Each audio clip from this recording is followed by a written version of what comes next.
The California Comet by M.G. Leonard and Sam Sedgman, Chapter 10, Part 2.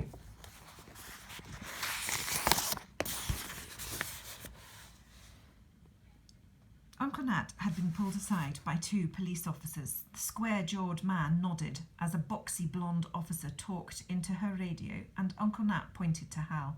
They all walked over. "Police Sergeant Buckley." The male officer held out his hand to Hal, who shook it. "We'd like to ask you some questions." "Dad," Mason called out as a worried-looking Frank Moretti appeared in the station doorway. "Chipmunk! Peanut!" Frank ran forward, throwing his arms around his children. "When they said a girl had been kidnapped..."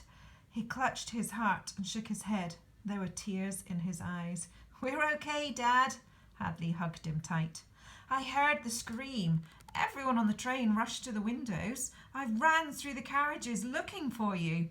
Frank grabbed his face. "I thought I saw you, but it wasn't you." He was babbling now. "I couldn't find you. I tried to tell an officer. They wouldn't let me off the train, and I thought... Dad, I wouldn't let anything happen to Hadley. You know that." Mason rubbed his dad's arm. "It was August Razor's daughter that got kidnapped. We saw it." "You saw it?" Frank's eyes grew wide. "Oh, that poor man." Uncle Nat offered Frank his hand. "I'm Nathaniel, Hal's uncle. This is Sergeant Bucky and Officer Burns from the Omaha Police Department. They want to question the children," he explained. "Sure," Frank Moretti nodded, not letting go of his kids. "We'll talk to Harrison. Please don't go anywhere," Officer Burns said to Hadley and Mason. "Another officer will take your statements shortly." "It's a circus out here," Sergeant Bucky said. "We'll go somewhere quiet. Follow me." They followed the officers through a side door and into the ticket office, where Hal sat down in a swivel chair. The officers stood with their backs to the counter, the noise of the busy station muted by the glass wall behind them. Sergeant Bucky pulled the blind down. "Your uncle says you saw an astonishing amount of detail about the kidnapper and their vehicle," said Officer Bynes, clicking her pen and flipping her notepad open. "It's all here," said Hal, taking out his sketchbook. He repeated everything he'd told his uncle, pointing at his drawing for reference. Officer Bynes scribbled down everything he said, while Sergeant Bucky's narrowed eyes flickered between Hal and the drawing. "I'm amazed you saw all that," Sergeant Bucky said in a disbelieving tone. "It was kind of dark." Hal shrugged. "The station lights were on."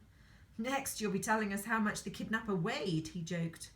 "About 8.5 stone, Hal replied. "Probably. She's a similar height to my mother, although thinner and, I think, younger." "So the kidnapper was a woman who weighed 120 pounds. Sergeant Bucky sounded unconvinced. "You know her age, too?" "No, but she was strong enough to lift Marianne into the boot, even though she was struggling. So I'd guess she's between 20 and 30. "Whoa, kid!" Sergeant Bucky held up his hand. "These aren't facts." "I'm telling you what I saw." Hal stiffened.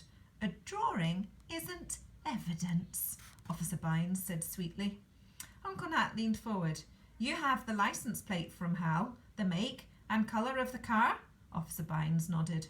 "If that information can be verified, perhaps you'll consider the rest of Hal's observations?" "Sure, we'll run a search for the plate immediately." Officer Bynes flipped her notebook shut. Hal could tell they weren't taking him seriously. "Thanks for your help, kid." Sergeant Bucky winked at Hal. "We'll take it from here." "You're free to return to the train now," Officer Bynes said, as Sergeant Bucky opened the door. "Won't the train be cancelled?" Hal said. Officer Bynes shook her head. "The crime took place off the train.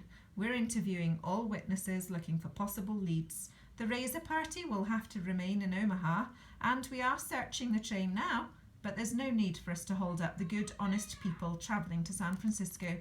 When we've finished our work, the California Comet will leave." "What about the Silver Scout?" Uncle Nat asked.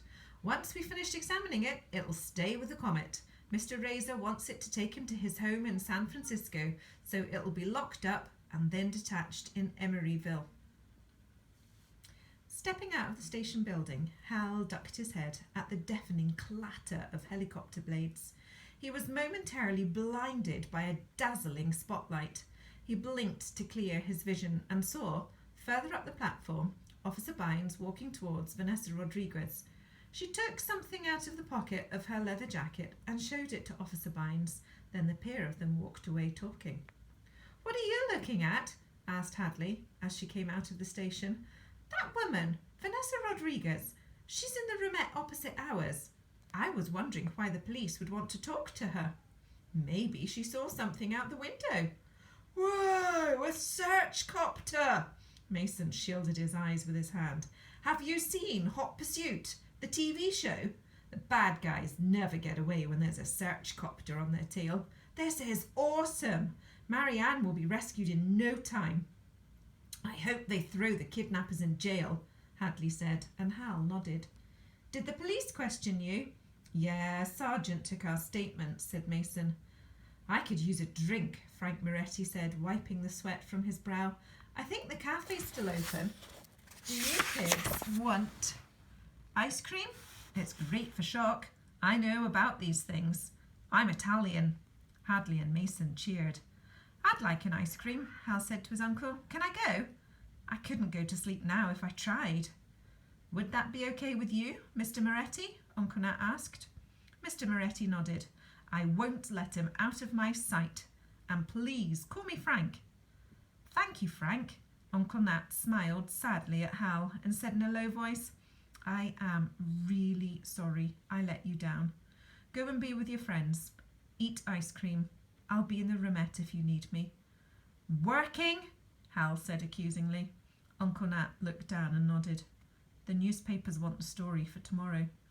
It'll be front page news." Wow, this is all a bit dramatic, isn't it? Hal's clearly absolutely fizzing with his Uncle Nat. Goodness me, and I wonder how poor Marianne is.